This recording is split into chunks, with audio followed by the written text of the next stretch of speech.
Hey, welcome to Tabletop Skirmish Games. I'm Lee, and in this video we'll be taking a look at the top 10 tanks for Warcry.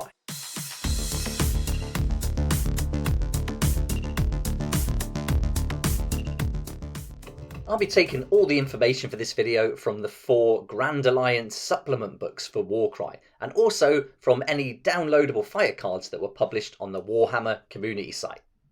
We'll be going through 10 of my favourite tanks for Warcry in no particular order, and this isn't worked out on any point system, just 10 that I think look pretty cool. I set myself a couple of boundaries. The first was that they can't be a leader, and I also wanted to make sure that they had a toughness of at least 5 and a strength of at least 5 as well, and those are the only conditions. So let's get started and look at the first tank. And coming in at number 10 is the Iron Gut, and this is taken from the Ogre Moor Tribes from the Destruction Grand Alliance book. And the Iron Gut comes in at 235 points. You get a movement of 4, toughness 5, and can take a good amount of wounds at 30. He's going to attack with a weapon range 1. He's going to make 2 attacks with a huge strength of 6, and he's going to do some serious damage, 4 on a hit and 8 on a critical hit. And he's got one rune mark, the Brute rune mark, which we'll see a lot of in this video, and that's going to give him access to a unique ability.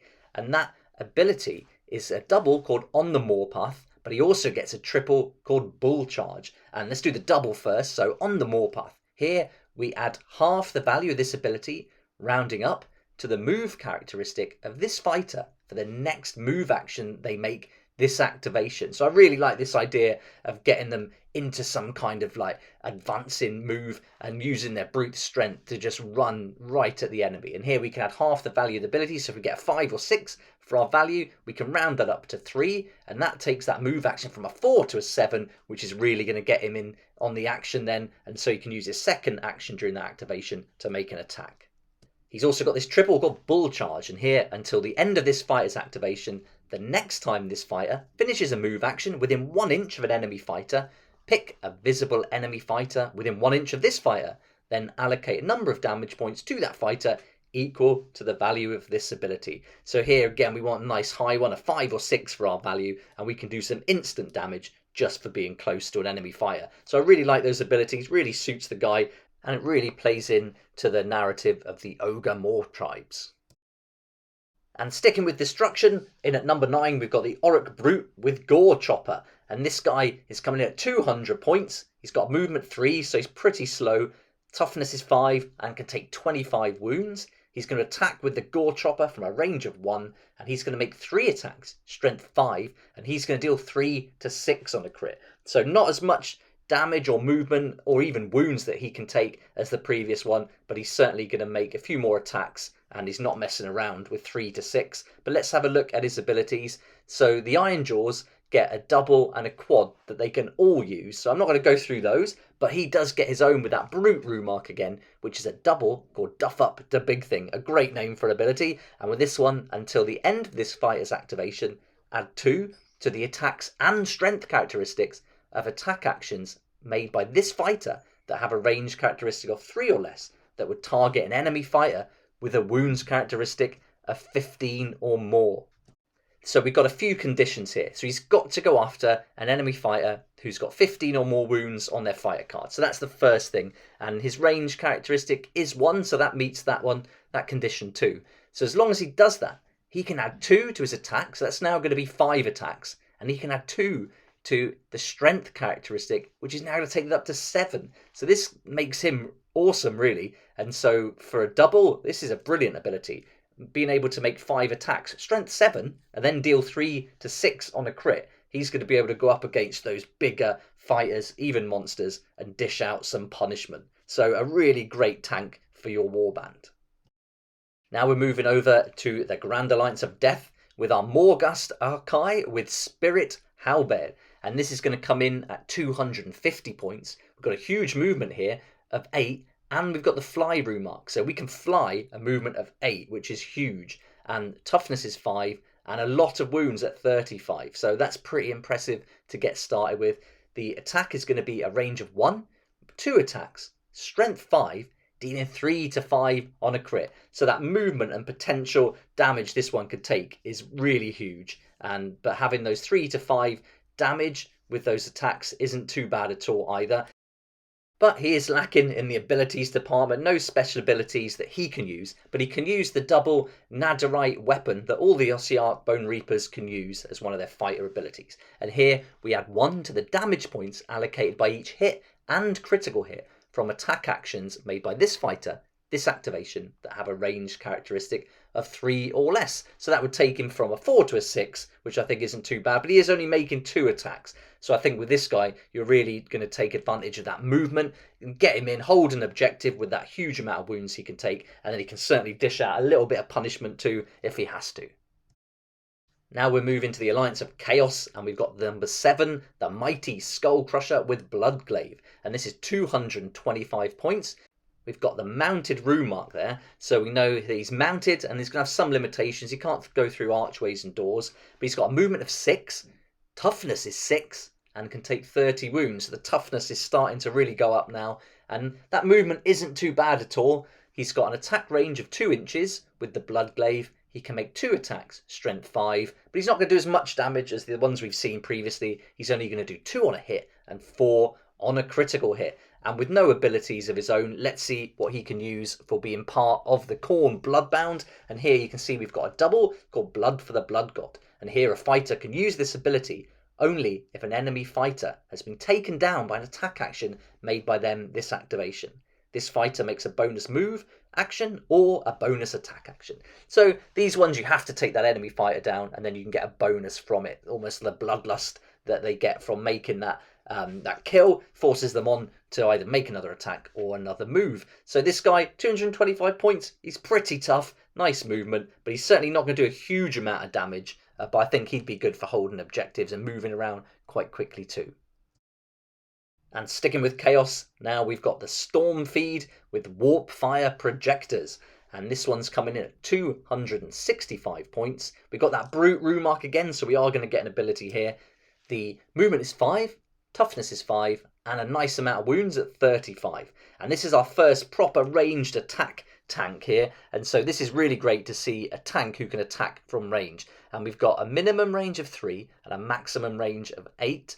Can make 2 attacks, strength 5, dealing 3 to 6 on a crit. So that's not bad for a ranged weapon like that. But he can also, if he gets too close, he can also use those fists to do some damage from a range of 1, making 2 attacks, strength 4. And now we're going to deal 4 to 8 on a crit. So this one's not as strong, but it's that range weapon that puts him in at number 6 in our top 10. Now let's have a look at the ability that comes with that Brute rune mark. And here it's a triple called Crushing Charge. And until the end of this fighter's activation, the next time this fighter finishes a move action within 1 inch of an enemy fighter, pick a visible enemy fighter within 1 inch of this fighter, and then allocate a number of damage points to that fighter equal to the value of this ability. So we've seen this very similar one, just with a different name for the Ogre War tribes. And we see this popping up a lot throughout Warcry. But again, really nice to do some damage. And as long as you get a nice high value, you can do some instant damage just for being close to an enemy fighter. And now we're still in Chaos, and we're looking at the Chaos Chosen now. And this one's coming in quite low at 180 points. Got a movement 4, toughness is 5, and it can take 18 wounds. So certainly not as many wounds as the others we've seen. We've got a rune mark, which is the Warrior rune mark. So he's going to get an ability of his own. He can attack with the axe from a range of 1. He can make a nice 4 attacks now. The strength is 5, and he's going to deal 2 to 5 on a crit. So I think if you've got 4 attacks, strength 5, it's always good. And dealing 2 to 5 on a crit isn't bad at all. And for 150 points, I think the Chaos Chosen is great value. But let's see what his abilities are. And as part of the Slaves to Darkness, he gets the fighter ability, which is a double, called Imbued with Dark Power. So all the fighters from Slaves to Darkness with that logo, or faction rune mark, can use that. And then, but he's got his own, which is a quad called Lead the Slaughter. And here, a fighter can use this ability only if an enemy fighter has been taken down by an attack action made by them this activation. Until the end of the battle round, add half the value of this ability, rounding up, to the attacks characteristics of attack actions made by visible friendly fighters while they are within 6 inches of this fighter. So that's not bad ability at all, and he's going to inspire all the fighters around him to get stuck in and do some damage too. So you want to be activating him early on in the round, and then hopefully he'll take someone out, and then all those conditions can be applied to those visible fighters within 6 inches of him. And we're still in Chaos. This is where all the tanks are hanging out. And at number 4, we've got the Bulgore with Bulgore Axe and Bull Shield. And this one's coming in at 190 points. Got a movement 5, toughness 5, and he can take a lot of wounds again at 30. And he's got that Brute Rune mark, so we're going to see an ability, especially for him. And he's got a weapon range of 1 with the Bulgore Axe. He can make 3 attacks, strength 5, and he's going to deal 2 on a hit and 4 on a critical hit. So not a huge amount of damage output, but he's pretty tough and can absorb some wounds there as well with 30 wounds. And a great looking model. This is my own model, and so I'm biased already.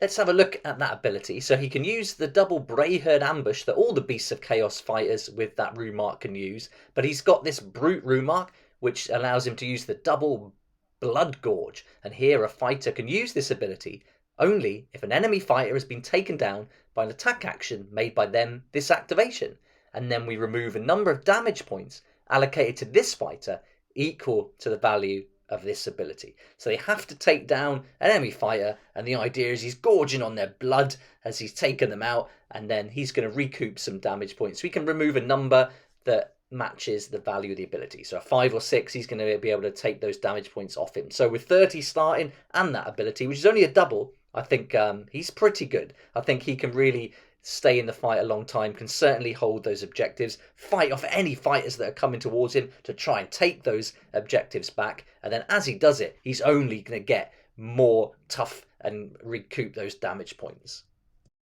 We're still in Chaos, and this is number 3, the Ogre Breacher, another one of my models and one of my favourites. I really like this guy, I think he's brilliant. And at 235 points, got a movement 4, a toughness 5, and a nice 30 wounds again. We've got a rune mark for an ability that's going to be unique to him, and that's the Destroyer rune mark. And he's also got a weapon range of 1 with these crazy weapons that he's got on his arms, and he can make 2 attacks, but it's strength 6, and he's going to deal 4 on a hit and 8 on a critical hit. So he's only making 2 attacks, but when you consider that strength is 6 and the damage he can put out with it, that's pretty impressive. And, you know, as well as the ability that he can use by having that Destroyer rune mark, he can also make use, as can all the tanks here, of the universal abilities, so he can really up the number of attacks he's putting out. But let's have a look at that ability. He can use the double throw bolas that all the Iron Golem can use, and so we won't go through that one, but he's got this one, a triple, which is called Living Battering Ram, and until the end of this fighter's activation, the next time this fighter finishes a move action within 1 inch of an enemy fighter, pick a visible enemy fighter within 1 inch of this fighter, and you've guessed it, allocate a number of damage points to that fighter equal to the value of this ability. So we've seen this a lot already, and really handy for him, and it makes sense once he gets close with those weapons. If you get hit by those, you're going to take some damage, and so combining that with the 4 to 8 damage he can put out with regular hits, doing this as a bonus, again getting a 5 or 6 value for the ability, instant damage on the opponent, and he's certainly going to take out some enemies really easily. Now we're on to tank number 2, and this time it's from the Alliance of Order. And here we've got the Annihilator with Grand Hammer from the Stormcast Eternals. Now, I could have chose a load of different Stormcast. There's not many tanks available for the Grand Alliance of Order, but the Stormcast have got a huge amount of fighters who've got a toughness of 5 and a strength of 5. But I picked this one because this guy, for 175 points, has got a lot going on. He's got a movement of 3, so that's not very good, but his toughness is 6. And he can take 20 wounds. He's got the Brute rune mark, so we are going to see an ability. And then for the attack, with the Grand Hammer, it's a range of 1, can make 3 attacks, strength 6, and then he's going to deal 3 on a hit, 5 on a critical hit. Now for 175 points, I don't think this is too bad at all. That toughness and strength at 6 is really impressive, and being able to take 20 wounds and dish out some punishment with 3 attacks is pretty good too. So the Annihilator, I think, for the Stormcast is a really good choice if you want a tough tank in your Stormcast Warband. Now let's have a look at that ability. So any of the Thunderstrike Stormcast, so that's where he's from, the new Thunderstrike Stormcast, is going to get access to the double Blaze of Glory, but with his Brute rune mark, he also gets access to this quad called Force of a Falling Star. And this fighter makes a bonus move action. And if this fighter finishes that move action within 1 inch of an enemy fighter, pick a visible enemy fighter within 1 inch of this fighter. And I think you can guess what's coming next. Then allocate a number of damage points equal to the value of this ability to that enemy fighter. So we get that bonus move action, which is nice, and then he's going to be able to dish out some free damage. So again, 5 or 6, that's what we want to be able to do some serious damage. But I think this ability is pretty handy for the extra move, and then to, you know, take out one enemy maybe with the first action in the activation. Then you could move and then move again with this bonus move and then do some more damage. So potentially you could get 2 moves and 2 attacks with this, or 3 attacks and 1 move if you combine it all and you get the conditions right. So I think that's pretty impressive. And now for our final tank in the list, I couldn't not include the Annihilator with Meteoric Hammer, and at 150 points he's got a slow movement of 3, but he's got this record breaking toughness with 7, a huge toughness value here, and he can take 20 wounds as well. So it's going to be really hard to get some hits on this guy for sure. He's got that Brute rune mark, so we'll look at those abilities in a second. And his Meteoric Hammer has got a range of 1. He's only making 2 attacks, but it's strength 5, and he's going to deal 2 to 5 on a crit. So here he's really going to be the toughest tank for sure. He's not going to do an awful lot of damage, and you know, with only 2 attacks as well. But I think as far as a tank go, this guy's super tough and can really hold those objectives. He's going to be able to go up against some real big tough opponents and just take some hits too.